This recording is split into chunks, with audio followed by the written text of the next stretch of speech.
thank you all for coming. And yeah, to get it started, I would like to introduce here my colleague Audrey Massey, who was the previous speaker of our team in FemChem, the Diversity and Identity team. She's in her last year of her PhD here in the Faculty of Technical Chemistry, and she led a good part of this initiative. So please, Audrey. Thank you, Luisa, for the presentation. So I wish you all a good afternoon. In the name of FemChem, I'm very happy to welcome you all here today to make you discover the results of the parent study. This afternoon has been conceived not only to show you results, but also to start discussing and debating parenthood in scientific career. Before telling you more about this afternoon program, I would like to bring you back in the past to tell you how and why we started this initiative. So in 2020, FemChem, supported by the Faculty of Technical Chemistry and the Vice Rectorate for Human Resources and Gender, commissioned a study to investigate the situation of young researchers at the Faculty of Technical Chemistry. The study revealed that female scientists are more pessimistic than their male counterpart when it comes to reconciling a scientific career with parenting. Additionally, we also found out that there is a bigger dropout of female scientists along the career ladder compared to male scientists. And also several supervisors reported that they find pregnancy to be a very challenging step in a female scientific career, especially for young researchers. But these findings are not specific to TU Wien. They follow a worldwide trend. But still, it's important to reflect on how at the TU Wien we can improve this situation to favor the career of young researchers. So we decided to start a follow-up study to investigate the impact of parenthood on scientific career, because the result from the previous study led us to ask this question of what is the impact of parenting, but it didn't bring us a clear connection between the data we had. So this study that we started last September is named PARENT, for Parent in Research and Technology, and our goal was to address the following question. Does parenthood impact career options? Are these impacts gender-specific, and how other institutions address this topic? Towards other institutions, we wanted to specially focus on pregnancy. Why? Because in the Faculty of Technical Chemistry, handling toxical chemicals in the lab is a very frequent experience for most researchers, and this is a specific challenge for pregnant researchers or breastfeeding researchers. And the goal was not only to gather data, but use all the intel provided by this study to propose concrete guidelines to close the gap between parents and non-parents, and also between gender regarding this topic. But several actors were necessary to perform this study, so I would like to take the time today to thank them. So first, I would like to thank the two gender experts with whom we work today, Marita Haas and Bettina Stadler. They will today present you the result of this study. So they designed it, they performed it, and analyzed the results. I would also take the time to thank the FemChem, and especially the FemChem Diversity and Identity team. Because of their work, they coordinated the study on the field and between the different actors. And it's a work they do on their free time, so that people don't necessarily see. And I would like to also thank the Faculty of Technical Chemistry, and especially our Dean, Marko Mijovilovic, that is present today, for his financial and ideological support on this topic, and also the Vice Rectorate for Human Resources and Gender, represented today by Stephanie Metzen, who also bring us financial support and also ideological support. And I also would like to thank FemChem at large, because the members of the other teams of FemChem also supported us in different ways to carry this initiative. And I would like to quickly present FemChem for the one who might not know it. So it's a structure composed of 4 teams, each with different missions, but with the same goal, to improve the situation of female scientists at our faculty. And regarding today's program, so we will first start with some introductory works, then you will see the presentation of the results by the gender experts. You will have some time at the end of the presentation to ask your questions. Then we will do a small coffee break in which we invite you to go to the experts if you have further questions. Then we will start the podium discussions, who will be moderated by Anna Wallner. Then you will also have some time at the end to address your questions. And again, if you still have further questions, please go to people to address it. So we invite you to take the opportunity to network, ask your question, and I really hope you will leave this room with new perspective that you will be able to discuss in your work environment. Thank you for being here today, and I now leave the place to the next speaker.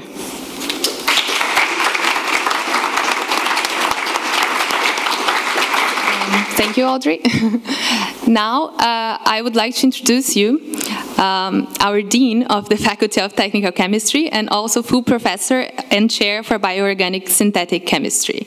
He supported and financed this initiative from the beginning and all the way through until today, and in the future, hopefully.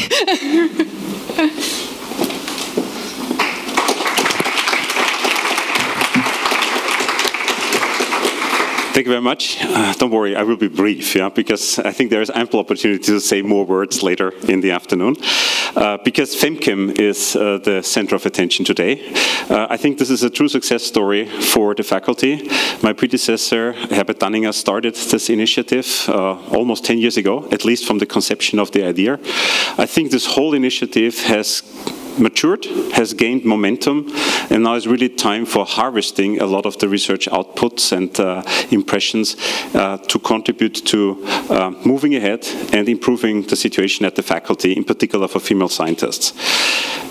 I think work-life balance and gender equality are certainly megatrends in our society, and to understand and interpret them in context of what we can contribute to for example, foster scientific careers for female scientists at the faculty is a major driving force for me, also to promote the activity of the network here. You already heard about the first study that was conducted a couple of years ago, and this is not just island activities. These are activities that should continue and gather information. Information should go into plans, and these plans should be implemented. I think this is why we are here, to learn more about a learning we had from the first study, that actually the combination and alignment of career and family is a major issue that we have not really solved. We will also not solve it today, but I think what we can do is take inspiration from the study and subsequently come up with plans what and how we can implement improvements here in the faculty. So I'm very much looking forward to discussing about the novel insights. I still remember the debates we had at the beginning when triggering the study about the necessity and about potential new learnings of the study. When I read the draft that was presented to me a couple of months ago, I already had an eye-opener with having a substantial number of new ideas.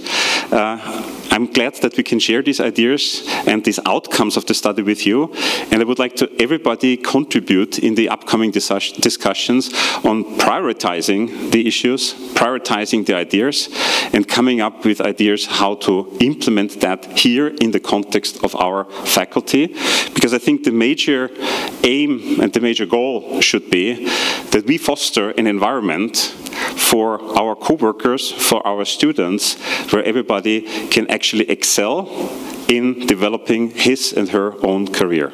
With that, I'm very much looking forward to the afternoon. Thank you.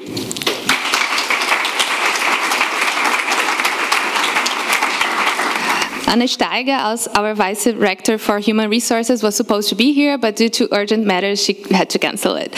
But I have the pleasure to introduce to you guys Stephanie Madsen, the representative for family work balance issues, who actually also supported financially and ideologically the whole study since the beginning as well, and allow us to take this step forward at TU Wien. So please, Stephanie.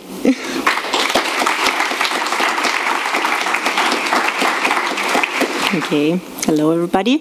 Thank you, Luisa. Yeah, as told, my name is Stephanie Madsen. I'm the Family Work-Life Balance Representative at TU Wien, such a complicated word in English. In German, we would say Vereinbarkeitsbeauftragte, which also often leads to misunderstanding what that means. What do we actually combine?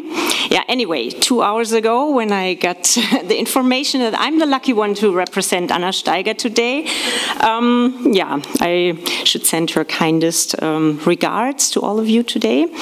Yeah, anyway, I'm here.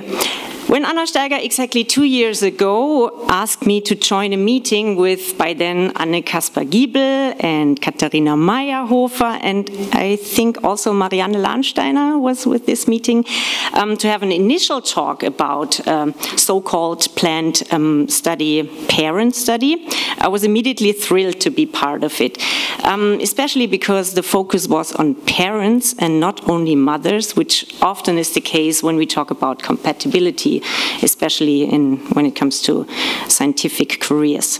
Yeah. As the Vereinbarkeitsbeauftragte of TU Wien, I deeply depend on activities and information bottom up from the faculties especially.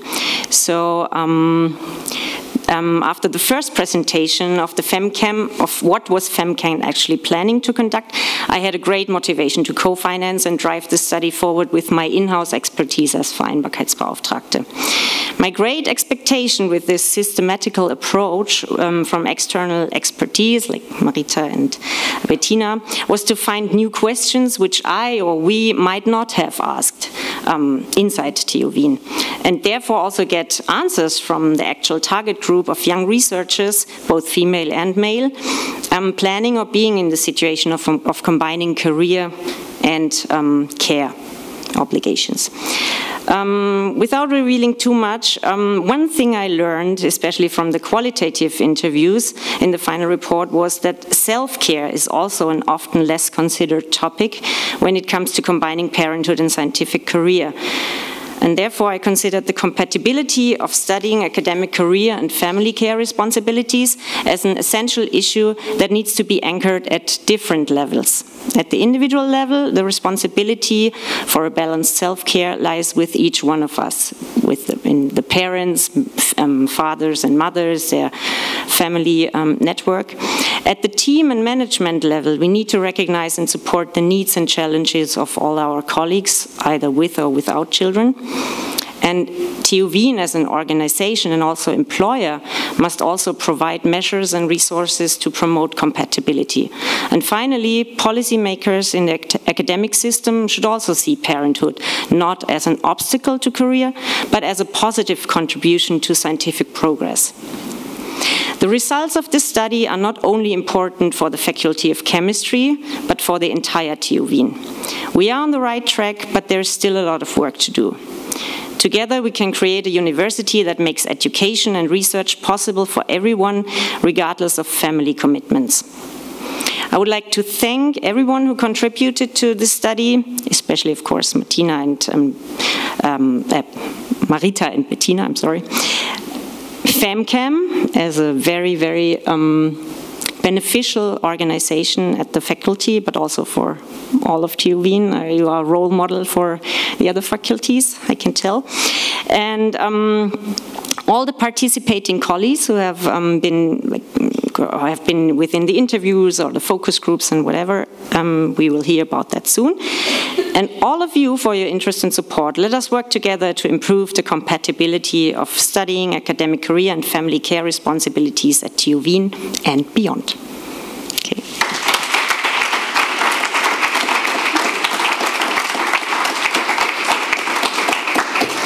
Thank you, Stephanie. And to close this round of welcoming words, we have the great pleasure today to welcome Jens Schneider, the designated rector of TU Wien, who until now has been vice president of the Technische Universität Darmstadt and is a civil engineer, full professor at the Institute of Structural Mechanics and Design there. He is about to take over and continue the work that has been initiated by the previous rectorate. So please, sorry, sirs.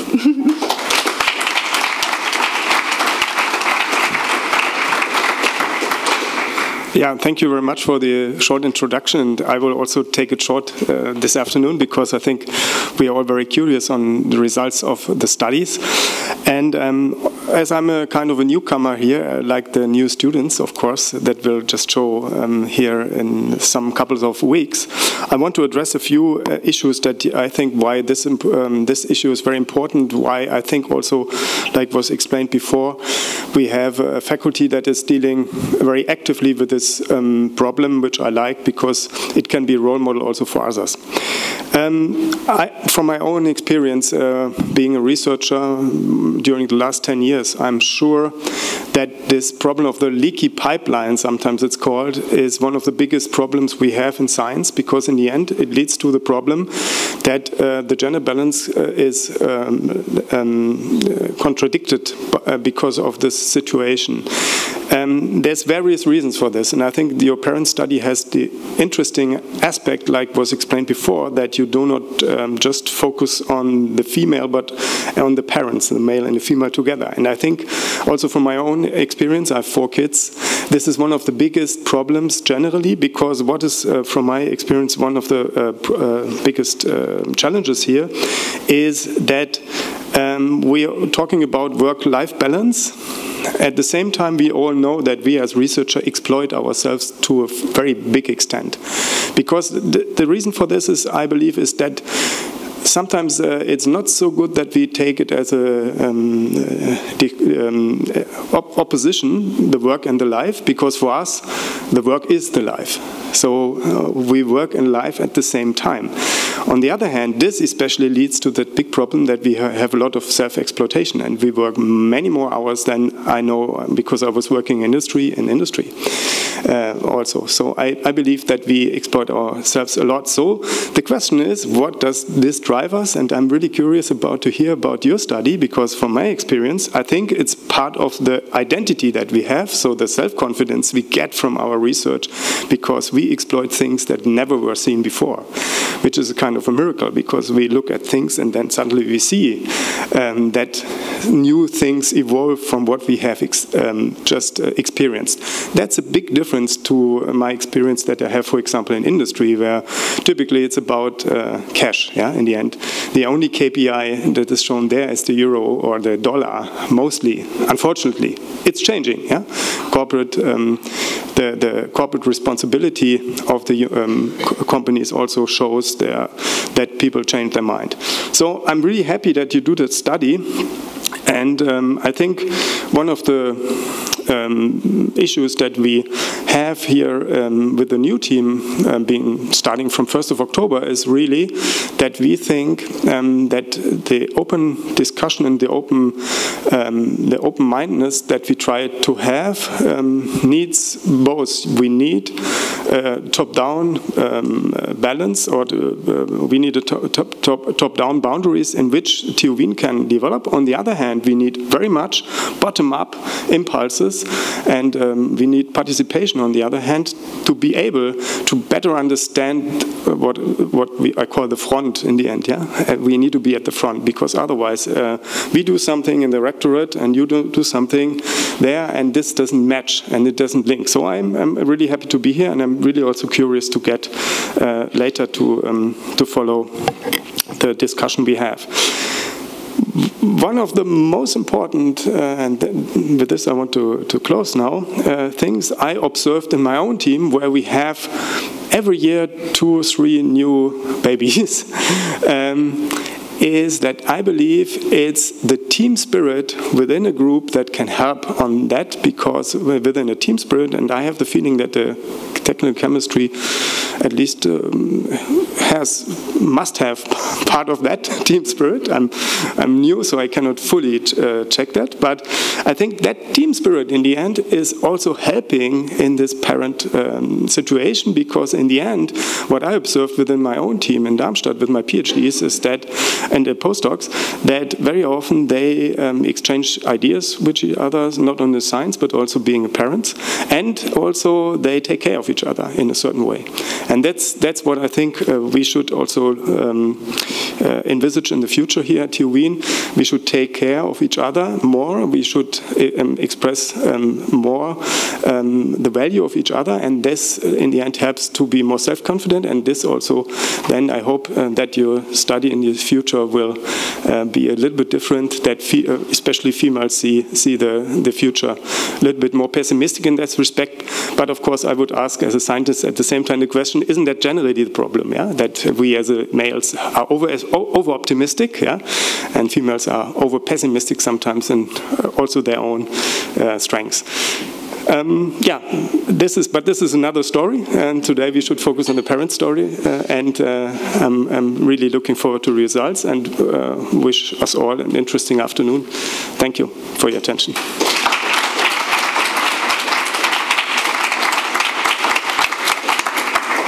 Thank you very much. So, yeah, everybody's curious about the results, and this is what we are going to do now. So who is going to present the results to us are the people that actually did this study, our experts. So we have Bettina Stadler, who has been a postdoc at the Department of Sociology at the University of Graz. She, prior to this, was a senior researcher and member of the steering committee at FOABA, the Working Life Research Center in Vienna, for 8 years. Also, she has been a project manager before that in Statistics Austria, the Austrian National Statistical Institute, for 13 years. She holds a PhD in sociology, and she's a board member of the Austrian Society for Sociology. She, in this context, was responsible for designing the focus and leading the focus groups, doing the survey, and analyzing the data. Also, together with Bettina, we have Marita Haas. Marita Haas is a senior manager and leader for the People, Culture, and Organization Advisory at Ward Howell International. She was also running her own management consulting company for more than 4 years, in which she successfully advised national and international corporations in a wide range of industries in complex transformation processes. Marita holds a PhD in social and economic sciences from the University of Vienna. She also lectured at Austrian and European universities for more than 20 years. In this context, she was responsible for designing and doing the best practice research and the co-creation workshops with the leaders. So we had a little other problem in last minute, that Bettina got COVID and she was supposed to be here in person. As this was not possible, we had to connect her via Zoom. So what's going to happen now is that Bettina is going to start. She's going to tell us a little bit about the results of the survey via Zoom. We are going to see her in the screen. Then Marita is going to take over, is going to explain about the best practice research and the co-creation workshops. Then she's going to give the word back to Bettina, who is going to wrap up and do the conclusion. And then we are going to have a little question sessions. However, Bettina might not be able to listen to your question, so I might have to repeat it so she can listen to you guys. And this should be going until 3. Then at 3 we have a 15-minute break, and then we come back for the podium discussion.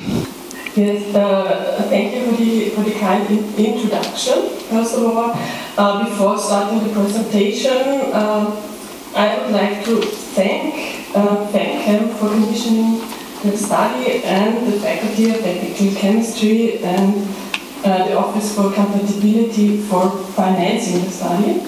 And I'm sorry that I cannot be here in person, but we have now new technical possibilities.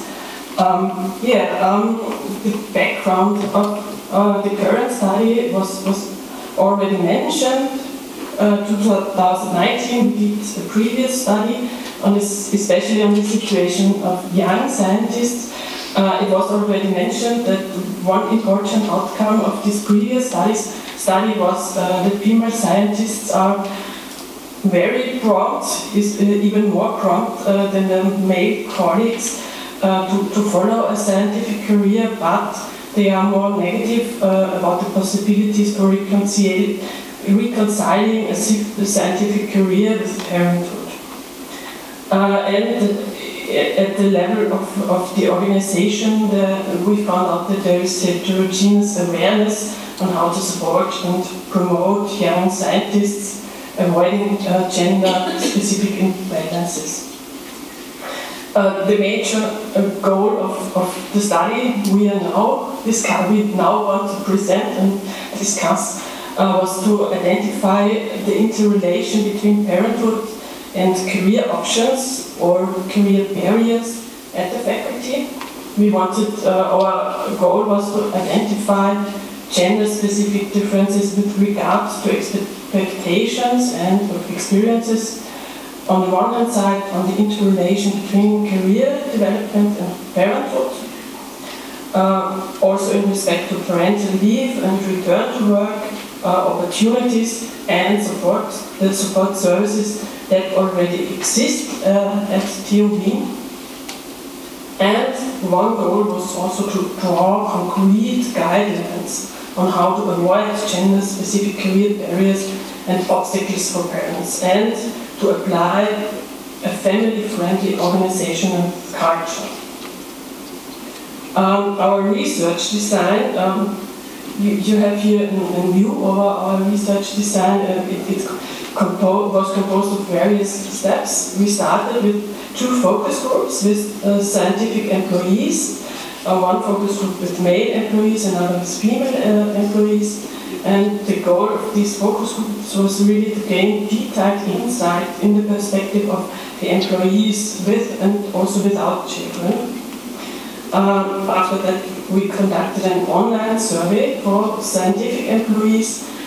This was to collect representative data covering all topics related to the situation of parents, including their wishes and needs. And for this online survey, we designed a special online survey for the employees of the faculty.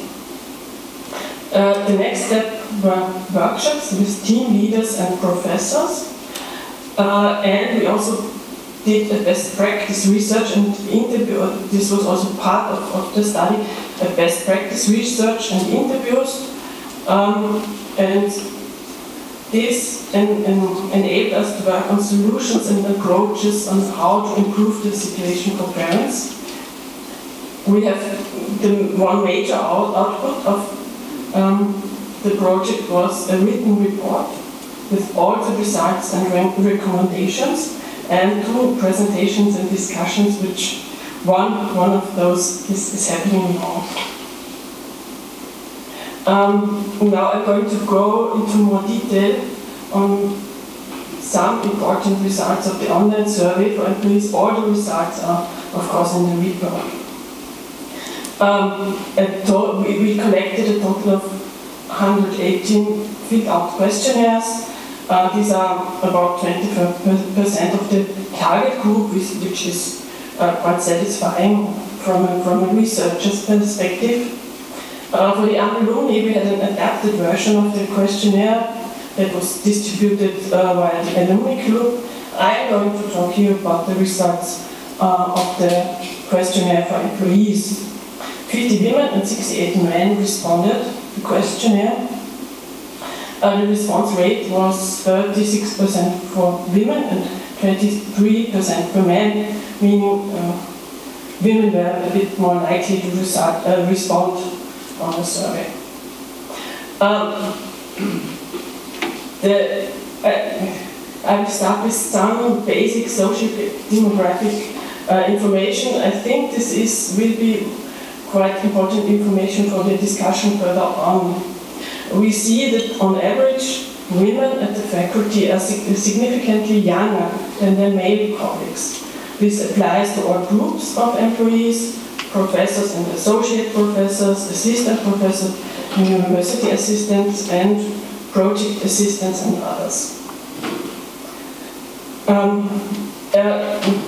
We also see that men are much more likely to be a parent than women. In all, 26% of all female and 61% of all male respondents have children. This also applies again for all groups, which we differentiated between, and almost all women with children were on parental leave, while 55% of the men did not take time off. 8% of the men made use of Papa Monat, 27% were on parental leave, and 10% on parental leave and Papa Monat.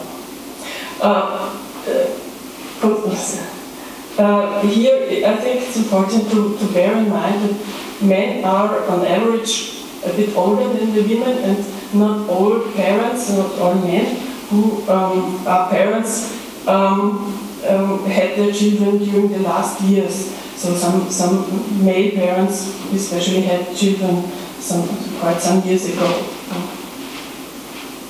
What are the effects of parenthood? We collected various information on a large number of effects. Here we show you the three most important effects for men and for women.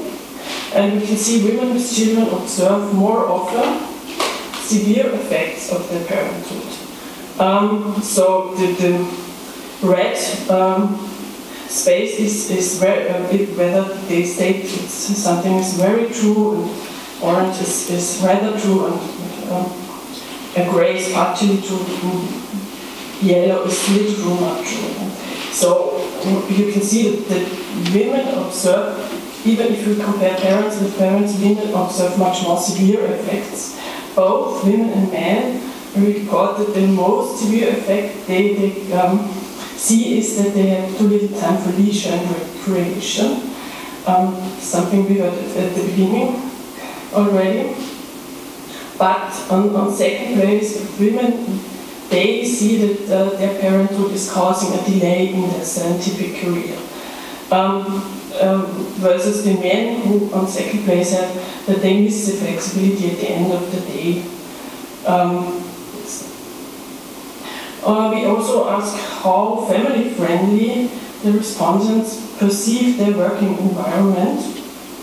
And only part of the respondents think the parents have the same career prospects as non-parents. And what we think is very interesting and very important is that women without children are more skeptical. And women and men without children are more concerned about supervisors than parents. So one aspect that is important is that it's sometimes a question also of the information that people have, or whether they have been already in the situation as parents, or what they are expecting with what will happen when they will be parents. Other results are that especially women with children observe that it is more difficult for parents to participate in networking activities. So being part of some networking social activities at work is especially hard. And also men are more optimistic concerning consideration to the need of parents when managing time. So maybe more men have the experience that it's easier, that more consideration is given if they state that they have time needs because of their children. So to sum up the results of the focus groups and the online survey, and in the summary we have results of things that I presented and many more results that you can read in the report of the study. First, work in academia. We see that for parents it is difficult to meet the high performance standards in science. Behind this is the pressure to perform better than their colleagues, to achieve career goals. This is something we generally find in science. Due to the high time commitment, especially in the qualification phase, parents are at a clear disadvantage, as they also have to spend part of the time on children. And this often goes on the time they have for leisure and recreation, which we saw in the results I presented before. Parents, both men and women, report that they have, as I said already, discussion is needed on how parents can be given more freedom and how performance standards can be adjusted to the time actually available. New support measures seem to be important based on our results. There are indications that the generational shift is underway among the faculty. Younger fathers are more often involved in the care of their children than previous generations' work. This is a general development we see in society. Nevertheless, women and men continue to experience the childbearing phase differently, and this is something we think one should not forget. Some fathers would like to have more home offices and the opportunity to take on teaching duties during parental leave. However, mothers who often take care of newborn babies do not want this. Fathers, if they take time off, if they go on parental leave, most often do this when the child is a bit older, after half year, after 1 year. So they experience this phase a little bit different than mothers who stay at home more often directly after the birth of the child. So when designing support measures for parents, it is important to keep these differences in mind, these differences between male and female parents. So the last point that is very important based on our research results. As we know, parents, mothers work with substances that are potentially or women who will be mothers are working with substances that are potentially harmful to a newborn child or to a child that is being breastfed. This poses a great challenge for female scientists. Our results on the one hand side show that if a pregnant female scientist cannot continue her work, usually a solution can be found. However, even so, it is a solution and she can, for example, complete her dissertation. However, even before this situation arises, female scientists are already concerned that pregnancy would not be possible during their work at the faculty. Here, information and support measures are urgently needed at the beginning of the studies, so long time before women really decide whether they want to become a mother or not. Also at the start of a scientific career and for supervisors who play a very important role in the context of the situation, also for supervisors. So these were the first summary. I will hand over to Marita. Thank you, Bettina. Okay. Thank you from my side. So when we have those results, when we had analyzed the results from the first part of the study, we decided how to proceed, and we thought that it would be a good idea to look at how other universities and how other research institutions addressed the problem and what they did about it. And we also decided to talk to supervisors and team leads of the faculty in order to learn how they would suggest to proceed with the situation. Because we know that, of course, it's always about promotion and how people get promoted, and it makes a big difference if you get promoted as a pregnant researcher on the same level as a researcher who is non-pregnant. So one thing that became very clear from the first part of the study was that the problem and the situation was not about how to further support parents in their work-life balance, but how to close the potential publication gap. Because the TU Wien has already a lot of measures for parents in place, including like the kindergarten, the daycare, the TU Töchtertag, childcare during conferences and workshops, and all the things about that. So there is a lot of support structures for parents, but on the other hand, parents felt as a specific delay in their scientific career.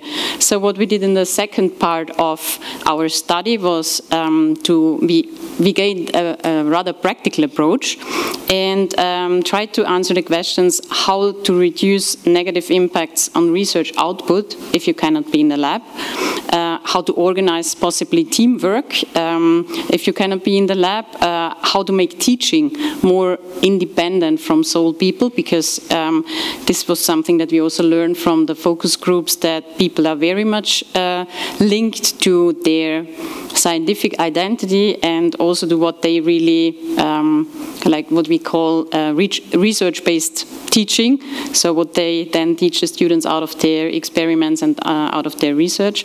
And also we wanted to deal with the question how to reduce the workload for parents. Just a short reminder that this is not something that only the TU Wien deals with, but it's something that internationally is well known in the literature, that women, especially when they give birth to children, they face something like a vicious circle, which is also called the gender vicious circle, because if you're not able to be in the lab and produce results, you're not able to finish your publications, and you face a significant delay in your career, because in the end it's what we all do, we produce publications. So just to give you a short overview how we did the good practice research, we focused on other universities and on other research institutions that also had chemical, biochemical, and also biological labs, in order to really focus on the point, how do they deal with this situation with pregnant and breastfeeding women? Because this seemed to be something very crucial. And on the next slide you see a little bit on how we proceeded. It's very small, you can find it in the study report as well, but on the left-hand side you see which research institutions we looked at, and we did this research as a basic desktop investigation. So we really found out what do these universities and research institutions publish on their websites and on their leaflets. So it was an easy access to information. And we found that a lot of them had general lab research guidelines. Of course, all of them had a gender equality plan, which is now obligatory for universities and high schools.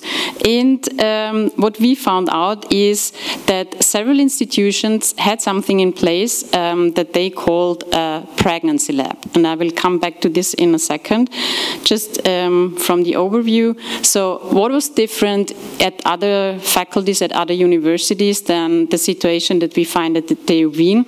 On the one hand, others focused a little bit more on institutionalized assistance for pregnant employees, so that somebody can really take over when you are pregnant and can take over your experiments.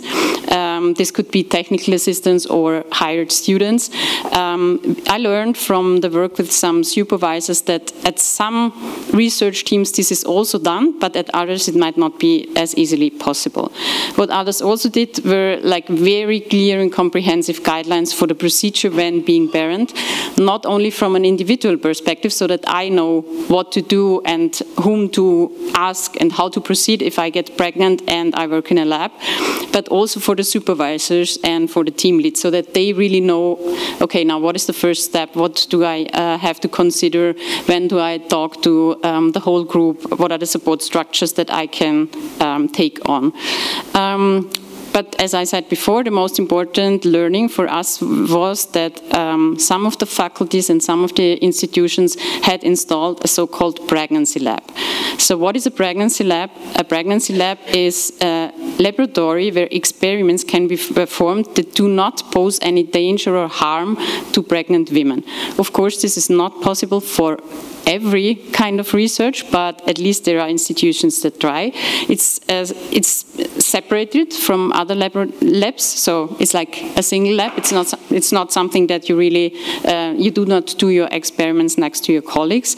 It can be either temporarily or permanently established, and it follows a specific set of procedures and methods and ingredients in close coordination with medicine and labor inspectorate. So it's something that really brings it to the point how to not harm pregnant women or breastfeeding mothers. There have been some labs implemented, and I'm very happy that today a colleague from the IMP Vienna is here, and she can tell us a little bit more at the panel discussion about the history, about the situation at the lab, and also how they really use it. Yeah, in combination with technical assistance, research gaps can be minimized if you have this special place where you can do your research, where you continue your research. I will quickly come to results of the so-called co-creation workshops. So the same question that we pose to the external world, like how do others behave with the situation, we also try to solve internally. So we asked people from the faculty to join us in so-called co-creation workshops in order to address the question how to improve the situation for parents. And I'd like to give you a short focus on methodology, how we did that. There were 2 workshops with 12 participants. No, sorry, with 90 participants, 12 of them were male and 7 were female. And they were all in a leading function at the faculty. Means that they at least had a team they were responsible for, or they had like a research group. But our focus was more a team, because if you have a team, somebody in your team can get pregnant and you can face this situation. On the other hand, there were different career stages, so from postdoc to assistant professors and full professors. Everyone participated in these meetings. We had a very international background, which we really liked in the co-creation sessions, because people come from different backgrounds, from different universities, and they kind of bring in their expertise with other institutions as well. And more than 50% had children on their own. So these co-creation sessions, they follow a design thinking approach where we really try to open up for new ideas and do something like a fast prototype. It was quite interesting to work with the people. They did a lot of brain work. It looked a little bit like this. You can see it here. So there were a lot of slides, and there were a lot of post-its, and yeah, people really got involved into the questions. And here you can also see on the left-hand side, in the middle, there is the question how to set up a 30-hours week at the faculty, which might be very not well thought model in science, but we really wanted to open up and to think about new structures and new ideas. So what did we, what results did we gain from the co-creation workshops? First was that if organizing teamwork, how to organize teamwork if one person cannot be in the lab for 12 months. And interestingly, the researchers or the supervisors had similar ideas than the one that we found out there in the international background. So on the one hand, they asked for senior technicians in the lab or assistants in the lab, but they also had the idea to split research and teaching into 2 separate career paths, which was astonishing for me, because universities and like applied universities always are 2 different things, but there was kind of this idea discussed with the supervisors. The participants also called for a so-called mentorship office, a single point of contact that supports with additional resources. So obviously we have very small structures in science, and then we have these team structures where of course you can support each other, but on the other hand there might be a need for a more centralized approach that helps with additional resources, takes on co-workers that could support with experiments and continue the experiments if a person cannot be in the lab for some months.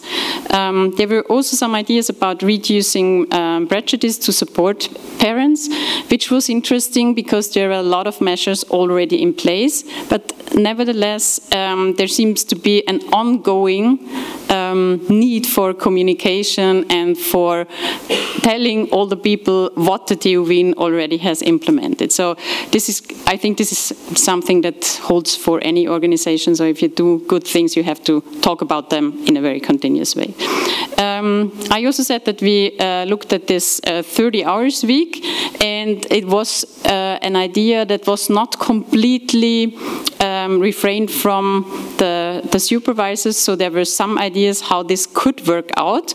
And they also discussed a lot about additional resources and also time management, and maybe something like an offer to compensate for 35 hours and things like that. So at least we could notice that there was some kind of idea brainstorming. So the main conclusions of the co-creation workshops I would summarize as the following. On the one hand, there is a need for better communication about already implemented measures. So this was something that was also discussed among the participants, because somebody said, oh, we could have something like a support structure, and another person said, but we already have that. So it was also a form of exchange that took place in these co-creation workshops. And then there was the big need for further lab assistance for pregnant researchers and research groups, and also this need for decoupling of research and teaching and admin work. And I put it here because I think it's important. The participants, of course, were very well aware that these ideas would require new resources, but nevertheless they saw it as necessary for young parents to continue their careers, and this is why they suggested those things. Okay, so we come to the final conclusions of our study, and Bettina and I are happy to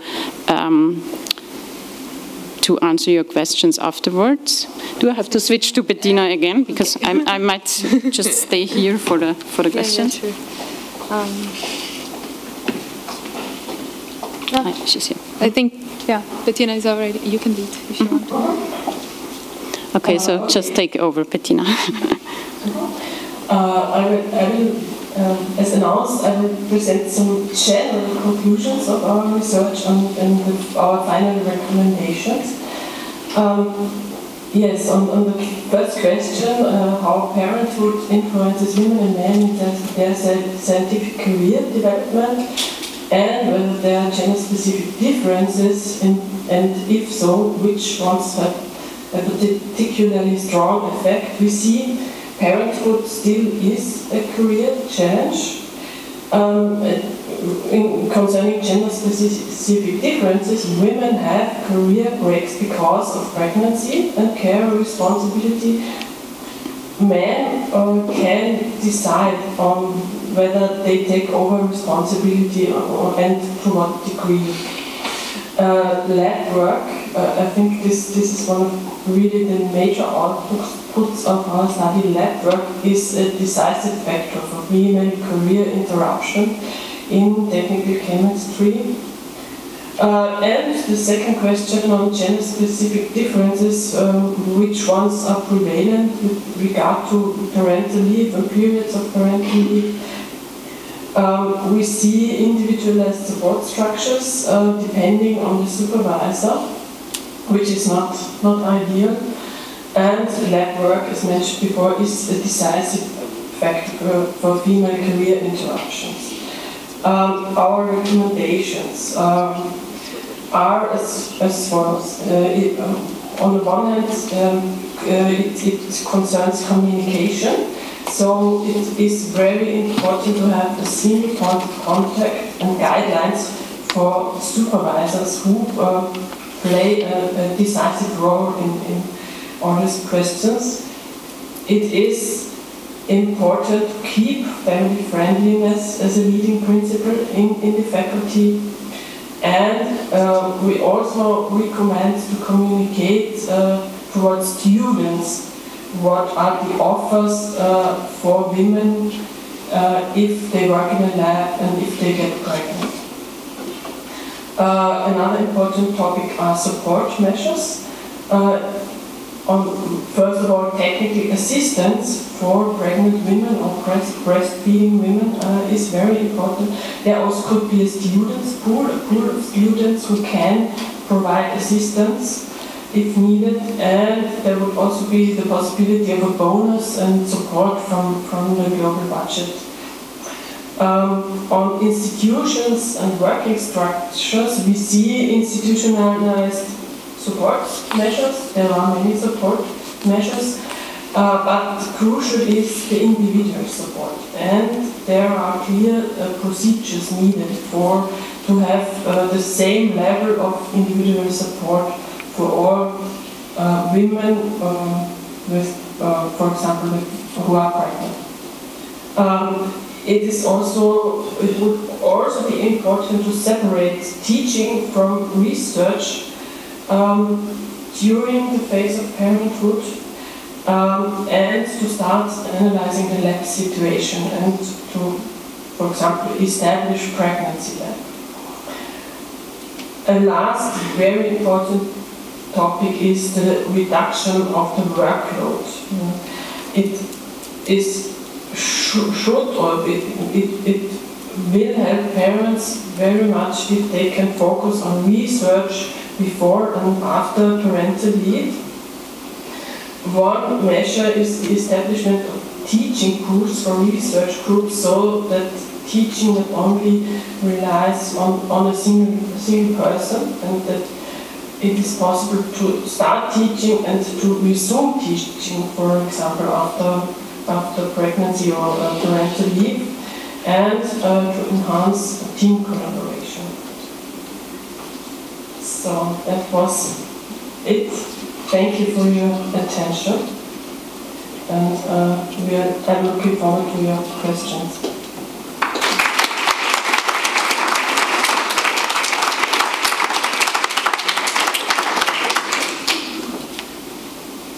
Do you want to lead the question round? Okay, yes, okay, I can lead the question round. Thank you.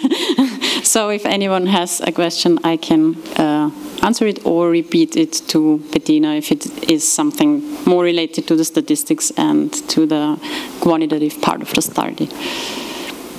Any comments, ideas, questions? Okay. Yes, I would like to ask about these pregnancy labs. So it would require some lab space, or are there ideas how large this could be or how often this is used? Yeah.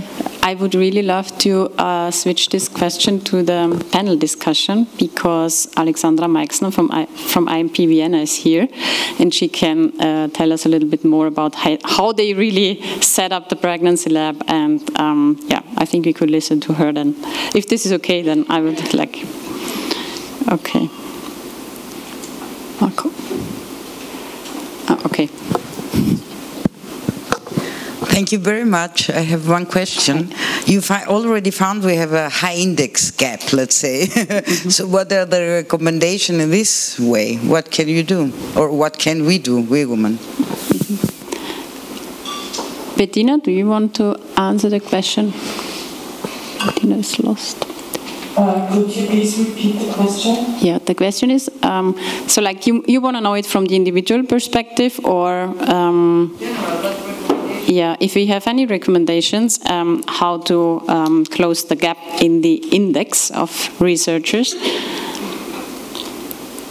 So like I can maybe start, because what we do, or what we try to do also in the study, you can read a little bit more about it, is to focus on this promotion gap and on the publication gap. So on the one hand, it's the responsibility of the senior researchers and of the supervisors to really look in their teams and see if they can, or if there might be something that leads to the fact that women fall back in this gap. So it's, according to my view, it's also the responsibility of the ones who decide. And this would be something you could do in the faculty, or also concerning the teams. So, Bettina, do you want to add? As I understood, the question is whether how to reduce problems with individual support. How to reduce the index gap, so that there is already a gender gap when it comes to the index of female and male researchers. Yeah. So, are you happy with the answer that I gave, or do you want to? I think I do not have so much to add to what you already said. Okay. Yeah, first of all, thanks a lot for all these results and findings you presented us. There are a lot of good ideas which I can take on my head, like the communication part, and also maybe the first point to connect to when it comes to pregnancy, and also support structures for also maybe the supervisors. If you don't want to establish that at the faculty, we can discuss that. Yeah, one thing I need a little bit more explanation of is this, one of the last points you mentioned that came actually from the researchers, as I understood it, was the separation from teaching and research. How would that look like? I'm a little bit skeptical if this would be a good way to follow. Yes, so the question is about how to separate research and teaching, which is kind of non-imaginable for us as researchers. So I worked as a PhD student and later as a postdoc researcher on my own, so I can a little bit relate to that, because of course you would like to teach what you work on in your research experience. But the idea was that often the teaching load is very high, and if you have a career break, then it's often more easy to come back to teaching and not to continue your research, which then broadens the gender gap. So the idea would be to focus really on research, especially for women, and to focus really on research during that phases of pregnancy and also coming back after giving birth to a baby. So this was something that, like was mentioned by the supervisors. We did not, of course, have the possibility to work out a full comprehensive plan and how this could look like, but there were some ideas that ranged from, for example, having something like a teaching pool and having more like curriculum-related courses, so that somebody could easily take over when you step out and somebody else could step in. So this was one of the basic ideas, which is basically done at other universities and faculties, but more in the, of course, in the first semesters and in the first courses. But it gets even more difficult when it comes to seminars, of course. So there must be some more brain thought on such ideas, of course. Yeah. Okay, so I guess it's more of a temporary separation, so that we don't get okay. This was also discussed. Yeah, this was also discussed if there should be a contract just for people who love to teach, and this is like a little bit more like the same, like the discussion about people as senior scientists who do not follow a scientific career in case of becoming the ones who publish and then get associate and a full professor in the long run. So it's a little bit the same discussion, because we know from applied university that there are people who love to teach and who would like to do teaching only. So this could be an idea also to separate teaching from science. Okay, but then we just have to take care that it's not only the women who definitely follow this teaching career. This was also discussed, and it should not be another women-specific path, but should follow, of course, the guidelines of good research. Okay, thank you.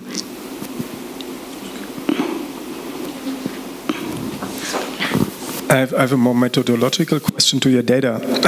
I saw that the reference group of male was much bigger than the female. And did you check then the scattering of the results? I mean, in a certain respect, because I think if you have a smaller data, then you should look how much it varies in itself. And the second question is, did you put your data in the context of non-chemists? Because I think it's very important also to compare to what extent is this true for this specific problem here, because we heard about the lab issue, and I would like to better understand if in literature the findings are special or relate to any type of natural sciences or engineering science. Yes. So the literature to the publication gap and the scientific gender gap in the different disciplines is comparable to any other research areas as well. But concerning your first question, I would like to hand over to Bettina. So Bettina, now I'm happy that you're here because I'm not a statistic expert. So it's about the fact that the male group was bigger than the female group, and if and how we controlled for the sample size and how we assured in the analysis of our data. Okay, we sent out the questionnaire to 469 persons at the faculty, and 118 responded. And in all, the percentage of men at the faculty is higher than the percentage of women. Yes, and we see that among those who responded, 50 persons are female and 68 are male, and this results in 42% of women among the persons who responded and 58% of men. And as I explained at the beginning, the percentage of women who responded is higher than that of the men. Does this answer your question? I think it was more if we controlled the data because of the different sample sizes of male and female participants.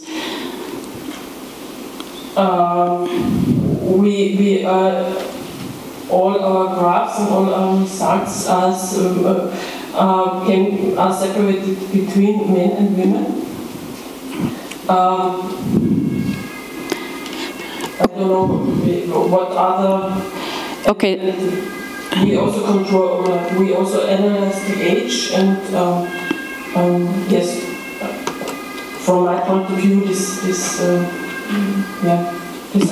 should be sufficient control. Okay, so maybe I think your question was more about if there is a significant effect on the one group or on the second group, but I just wanted to know if there's a bias. Yeah, because, if there's a bias if you have so many, you have more than 400 people that you send on the questionnaire, and then typically only the ones that are interested, let's say, answer, which in the end came out that you almost 50-50, not quite. Yes, you had the same numbers, and then the next bias could be that generally you have a higher scattering if you have a smaller sample size. So that was just, but it's maybe too detailed, but I just want to see, that bias that the male don't answer, of course, also has some effect in the results in the end, because I mean, I think we have that effect, and so we have different biases in there. So on the one hand, we have the bias of the ones who ask and would like to participate in the study, of the ones who are affected or feel affected at the moment of time, and also the gender bias, because this is a topic that typically affects women more than men. So of course we have these biases in the study. Like when you look at the study design, then you can see that it was not conceptualized as a statistical study, but it was more conceptualized like a qualitative study, finding out about the needs and aligning them to other universities as well. But yeah, I would say there are biases in place which we have to reflect when we think about solutions and when we think about how to proceed. Maybe as an immediate response to that, I think the aim of the study definitely is that we learn from those who had the experience on what could be done better in the future. So I think the bias of getting response from people who really feel obliged to respond is actually a good thing in this case, because we were not asking just for numerical values, but for true suggestions. Yeah, this is why we also included something like focus groups in the study. Okay. Yeah. Thank you very much for your presentation and for all the questions. And I see we are already starting a discussion here, and that's exactly the goal after the break. So we have to cut off because we are already late. So let's say we have 15 minutes to drink something, eat something, have a break, and then we come back to the podium discussion, okay?